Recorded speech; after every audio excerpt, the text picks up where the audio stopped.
رمضان آ گیا ہے، رمضان آ گیا ہے، رمضان آ گیا ہے، رمضان آ گیا ہے۔ اللہ سے قربت کے لیے خاص ہے رمضان، ہر صاحب ایمان کی میراث ہے رمضان۔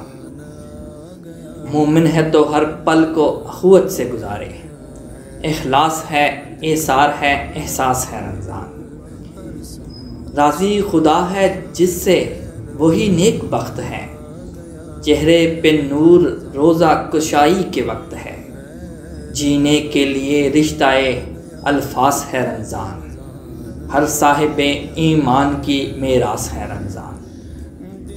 نور خدا ہے، نور محمد ہے بے پناہ، دو نور مل گئے شب معراج ہے گواہ، سچ یہ ہے محبت کے بہت پاس ہے رمضان، ہر صاحب ایمان کی میراث ہے رمضان۔ ماہ رمضان برکتوں والا مہینہ ہے۔ اس ماہ کی عظمت کا اندازہ اس بات سے لگایا جا سکتا ہے کہ قرآن مقدس کا نزول اسی پاک مہینے میں ہوا۔ رمضان کا پہلا عشرہ رحمت، دوسرا عشرہ مغفرت اور تیسرا عشرہ جہنم کی آگ سے نجات کا ہے۔ جب رمضان المبارک کا چاند نظر آتا تو آپ صلی اللہ علیہ وآلہ وسلم فرماتے تھے کہ یہ چاند خیر و برکت کا ہے۔ میں اس ذات پر ایمان رکھتا ہوں جس نے تجھے پیدا فرمایا۔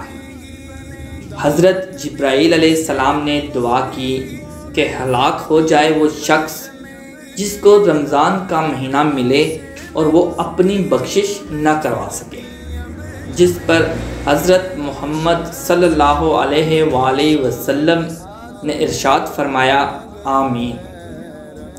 حضرت جبرائیل علیہ السلام کی یہ دعا اور اس پر حضرت محمد صلی اللہ علیہ وآلہ وسلم کا آمین کہنا، اس دعا سے ہمیں رمضان کی اہمیت کا پتہ چلتا ہے۔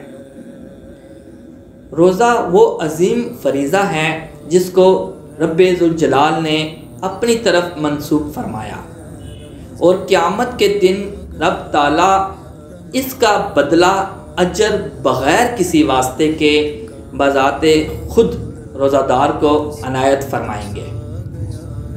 خداوند کریم نے اپنے بندوں کے لیے عبادت کے جتنے بھی طریقے بتائے ہیں، ان میں کوئی نہ کوئی حکمت ضرور پوشیدہ ہے۔ حضرت جابر بن عبداللہ رضی اللہ تعالیٰ عنہ سے روایت ہے کہ حضور صلی اللہ علیہ وآلہ وسلم میری امت کو ماہ رمضان میں 5 چیزیں ایسی عطا کی گئیں جو مجھ سے پہلے کسی نبی علیہ السلام کو نہ ملی۔ پہلی یہ کہ جب رمضان المبارک کی پہلی رات ہوتی تو اللہ تعالیٰ ان کی طرف رحمت کی نظر فرماتا، اور جس کی طرف اللہ تعالیٰ نظر رحمت فرمائے اسے کبھی بھی عذاب نہ دے گا۔ دوسری یہ کہ شام کے وقت ان کے منہ کی بو جو بھوک کی وجہ سے ہوتی ہے، اللہ تعالیٰ کے نزدیک مشک کی خوشبو سے بھی بہتر ہے۔ تیسرا یہ کہ فرشتے ہر رات اور دن ان کے لیے مغفرت کی دعائیں کرتے ہیں۔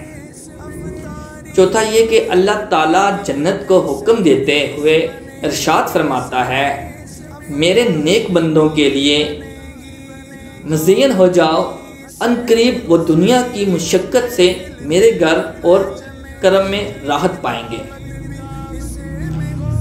پانچواں یہ کہ جب ماہ رمضان کی آخری رات آتی ہے تو اللہ تعالیٰ سب کی مغفرت فرما دیتا ہے۔ رمضان کے اس مبارک ماہ کی ان تمام فضیلتوں کو دیکھتے ہوئے مسلمانوں کو اس مہینے میں عبادت کا خاص اہتمام کرنا چاہیے اور کوئی لمحہ ضائع اور بیکار جانے نہیں دینا چاہیے۔ ہم نے جو پڑھا اور جو آپ نے سنا، اللہ تعالیٰ اس میں کمی بیشی معاف فرمائے۔ اگلے پروگرام میں آپ کی خدمت میں پھر حاضر ہوں گے، اجازت دیجیے گا، اللہ حافظ۔ رمضان آ گیا ہے، رمضان آ گیا ہے، رمضان آ گیا گیا ہے رمضان آ